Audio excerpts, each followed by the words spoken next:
दै साबारनायनि जारौ सिख्ला मेगन बेसाङो जानजि सेरे आदै मदु खानाय रुंबाङो नोंखौ लोगो मोनजेनना नोंजों खोथा रायलायना नोंखौ लोगो मोनजेनना नोंजों खोथा रायलायना जाबाय आं गोसो फागोला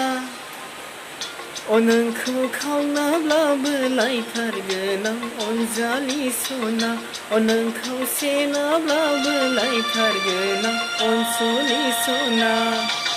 दै साबारनायनि जारौ सिख्ला मेगन बेसाङो